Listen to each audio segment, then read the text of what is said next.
Hello and welcome to this energy update, which is a little bit special this month because it's myself and my husband Davy. We're actually on holiday in Gran Canaria recording this energy update for you because for the month of May we're going to be covering everything that could help you manage Parkinson's, or if you care for someone with Parkinson's, also help you. There's no known cure for Parkinson's at the moment, and there's not even any pinpoint diagnosis that they can give as why Parkinson's occurs. But what we're going to do is give you Qigong, acupressure and food medicine to help alleviate some of the symptoms and really find ease in your body, living with ease. So Davy has shared some of the things that Qigong, acupressure and the food medicine help him with is balance, mobility, mood and sleep. So we're going to cover those specifically today. Davy has had deep brain stimulation operation, and we're going to be covering more of that and the whole of Davy's story in next month's mid-monthly health talk. And remember to go and get the free Parkinson's ebook that's got a point, a Qigong move and a recipe in it to complement the whole month, and that's free for you. Now, each of these climates is linked to an element which has two organs. And when I talk about organs in Chinese medicine, I don't just mean the physical organ. I mean the whole energetic system. So wind is related to the wood element, which is of liver and gallbladder. So we're going to cover liver and gallbladder today, how to really help the liver and gallbladder. And the liver and gallbladder is in control of the sinews and the ligaments of the body, helping with flexibility and flow. It's the time of spring when this new green growth comes forwards. And it helps with flexibility and it helps with flow. Also, blood flow in the body really helps blood flow, because if you think about what the liver does, is it's a great detox organ. From a Chinese medicine point of view, these neurological disorders such as Parkinson's, stroke, dizziness, vertigo, Bell's palsy, anything that's got those spasms and tremors in it would be from an invasion of wind. Now, in Western medicine, we don't have those similar climates, but in Taoism and in Chinese medicine, we believe that we are just part of nature. And so therefore we are affected by the external climates of hot, cold, dry, damp, and wind. Now, wind can't be captured. You can't put wind in a box. It's a wonderful flowing energy.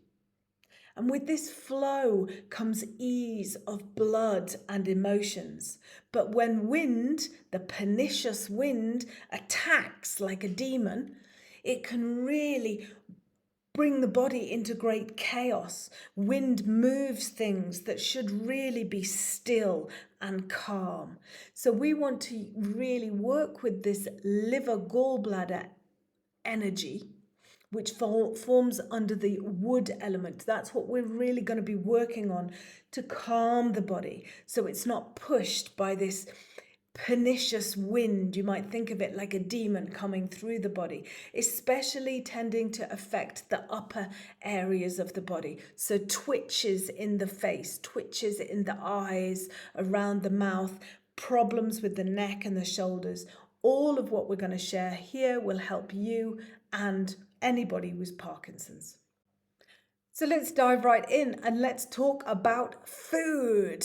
So liver foods, which foods benefit the liver and which foods do you really want to avoid with the liver? So Davy, what were some of the foods that you really stopped eating? Which foods have really helped by stop eating?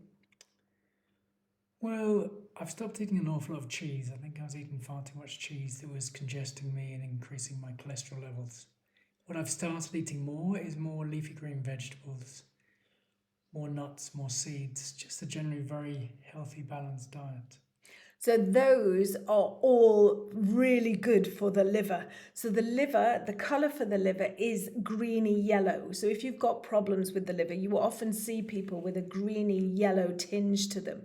So if you want to clear stagnation in the liver and calm, subdue this internal wind, you need the liver to be functioning well. So green leafy vegetables, tick, tick, tick. Seeds and nuts full of really good oils. The liver loves oils but hates fats. So sticking away from the intense dairy, ice cream, cheese, heavy meats, heavy saturated fats. That would also include things that have got cakes and biscuits, pizzas, all of those kind of heavy saturated fat foods. These will congest the liver and increase more internal wind.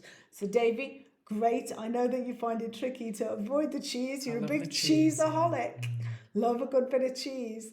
But you cut out a lot of the cheese. Yeah, I did. I just improved my diet in general. Improved it with, I said, more vegetables, more nuts, more seeds, less fats, less sugars. And there was something else that really affects the liver that you had to cut out as well. Yeah, that I really loved my alcohol as well.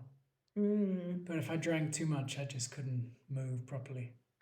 So at the moment we're in Gran Canaria and we're on holiday and we are having a glass of wine. But ordinarily you've stopped drinking because it just kind of, the whole body just almost seizes up like concrete, and it's very, very slow because alcohol is a liver congestant. It's really not going to help the liver.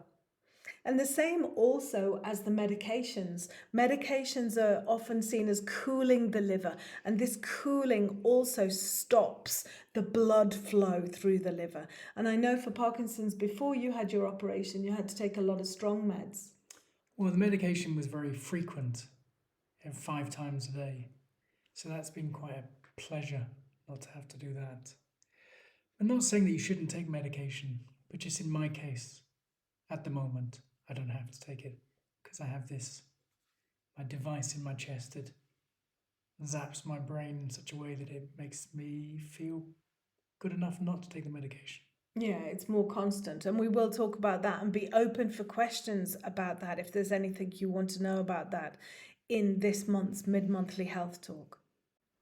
But that's some definite tips to follow. Avoid fatty, heavy, rich food, and that also includes alcohol. And really, instead, you want more seeds, more nuts, more green leafy vegetables, add a bit of broccoli. Those color green really get them going. Also, what the liver loves is sour flavors. So with your green leafy veg, add some balsamic, add some lime, add some lemon. Really a good bit of tang. And something else that you have every morning. Seaweed. You have seaweed. Every Lots seaweed of on my seaweed. food. Kimchi. Kimchi, that's the one. Davy's a big kimchi fiend. And that salted, sour flavour. Oh, the other thing you really like to eat a lot of is umeboshi plum. You do like If I can get away umeboshi with plum. it. Yeah. Umeboshi plum is a salted, pickled plum. And that's really good to put into stews, into dressings. All those recipes you can find in my books. Go to the green chapter, which is the liver chapter. So hopefully that's given you just an insight into some of the foods that might help you with flexibility and flow, reducing this internal wind that can bring on sudden spasms and tremors. Often you might find a tree in the wind tends to lean one way, and you do find that with stroke and Parkinson's, it generally affects one side of the body more than the other. Definitely. And so that would be another way of diagnosing internal wind. But let's move on to the movement now, Qi Gong. So this was one thing that you told me helped you. Do you want to say a little bit about your Qi Gong, what helps you? Anything that kind of relaxes the body, helps the body move in a very smooth way. Even when I'm out walking, I try to think about my Qigong moves So walk in Qigong way, not a robotic way. And some of the things that Davy's told me that helped him, when we do Qigong, we imagine we have little lemons under the armpits. So it gives us, or little ping pong balls. So it gives a little space underneath the armpits. So when Davy's walking, he tells me he imagines he has these lemons and these ping pong balls under his armpits to give a little bit of space and to give some openness. Otherwise, you were saying that you find that your elbow ends up clamped into your waist and there's less of a flow. So the Qigong practice that we do every morning helps to just bring a little bit of centered ease to the body. And you were going to share another move that you found quite interesting and helpful. Well, any move that can, well, I don't know. Any move that helps relax the body really is what I'm looking for. So anything that kind of like, that seems a bit crazy kind of movement, but all those kind of things, all that kind of movement. So we have this movement here from the wrist. So you can see the difference, Davy, if you move your arm in. Yeah. If you move your arm in, you can see how they're very stiff. But just by doing these simple exercises and relax through your wrist a little bit more, and it's the repetition of them. It's not by doing them perfectly. It's the repetition of them. And show the other one it's impossible. That Davy does find impossible, but it's good to have a go. So we have this figure 8. Do the figure 8. Mine's more figure 1. It's a circle. I know. And try the opposite way. And that's the thing. The Qigong doesn't have to be perfect. It really is not about being perfect. And all through the month of May, me and Davy are going to be up together teaching the Qigong moves for the month. So you can see how to do it or how not to do it, and so you can feel like you fit in. It doesn't have to be perfect. It's really about finding what helps your flow for you. Indeed. What makes you feel better inside, what makes you relax the body a little bit more. Any kind of movement, gentle movement, is just so beneficial for the system. And Qigong is really beneficial. And some of the other things you've said that it helped with you is your balance. Yeah, because there's an awful lot of the twisting and looking behind us. Those kind of moves, they're very good for your balance, so you know where you are in the world, Yeah, so what Davy is demonstrating, and it's a bit difficult to demonstrate it here, is Kuan Yin draws rainbow, where we draw the fingers up and we watch them go overhead and they come back around. So this kind of idea of being able to move the neck, move the head in full movement without feeling too dizzy, because you're doing it in a very centered way. You've grounded your feet in first to the earth, connected to the heavens, and these movements then can really help balance, which, as you know, if you have Parkinson's, can be a challenge. Parkinson's is a challenge. Challenge to the mind and body. But now I sleep well, I move quite well, I eat well. Yeah, we're going off hiking today. Apparently. Yes. Yeah. So we move on to some of the Qigong moves. You can have a look at the free ebook. I've actually put a whole move, the pendulum swing, because you said you really like that one, the pendulum swing. That's easy to do, so I like that. Super easy. The pendulum swing, you bring your arms up, you let them float down, you let them just swing down, and they naturally come back up.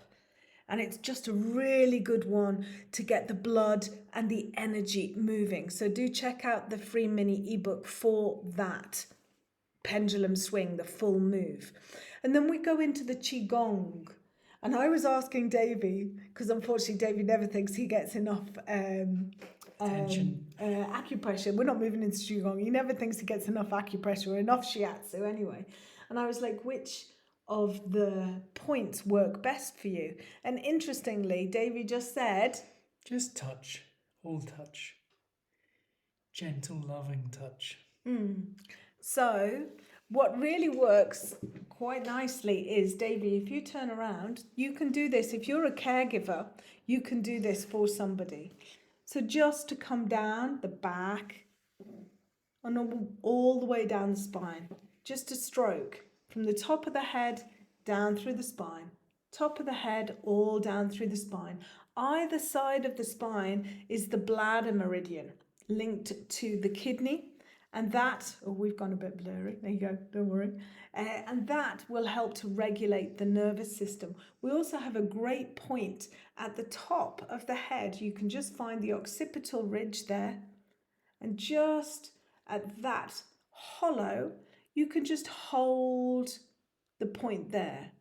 This is called wind palace. It's going to help to relieve any wind. So, and that's not intestinal wind, that is Chinese medicine climate wind. So what I'm doing here is I'm just using my thumb. You can find the occipital ridge, and just under the occipital ridge is a little hollow. Don't press too hard. In fact, just place your hand or your thumb on that point and just imagine your energy suffusing all the way down, and then you can stroke down either side of the back, either side of the spine, to help regulate the nervous system, calm the bladder and the kidney. You can hold the back of the head there, stroking down. And how does that feel, Davy? Lovely. Apart from lovely, could you give some more? Relaxing, yes, again. I mean, just makes the whole body feel more whole altogether. There you go. I know, it's never enough, never enough. No. But remember, that's what you can do for somebody who has Parkinson's. But what could you do for yourself? Stroke yourself. Stroke over the head, over the neck, and down to the chest. Over the head, down to the chest. And you can even feel that occipital ridge yourself. And that hollow at the back of the occipital ridge, you can just massage into here, connect with there. You can even then place a finger at the top of the head, right at the top of the head. Imagine you had a string coming out of it, and join these 2 points and really imagine you have any... Are you going to join in? Yeah. Laziness. That's one of my greatest symptoms. So I'm just rubbing the back of the head, pressing on the top. You can find the top by putting your thumbs on top of your ears and where your middle finger falls. That's the by-way point, really great at releasing any excess yang, because wind is a very yang phenomenon. So just rubbing the occipital ridge at the back. Again, all you then need to do is some really nice, soft stroking touch. And I would recommend, if you have Parkinson's, to go and get massage, go and get some healing touch. All forms of touch. I mean, in the ebook, in the free mini ebook, I do share another point which is great for your sinews and tendons, and I could go on and on and on about which points you could try, but really connect in with yourself and use touch. Touch your own body, touch your own chest, and touch each other. You don't have to know acupressure or Qi Gong to have some healing touch. So, hope you've enjoyed that energy update from us, and that we'll see you for the month of May, where we're going to have our Parkinson's special. So I'm going to be doing Qigong. Davy's going to be doing the Qigong. Definitely. And we're going to share more points, more food, more recipes. And if there's anything you want to know, anything specific, remember, you can ask me anything and I will answer and make a video for you. May you be happy and may you be safe. May I be happy, may I be safe, and may all beings everywhere be happy, safe and well. Have a beautiful Qi-filled day.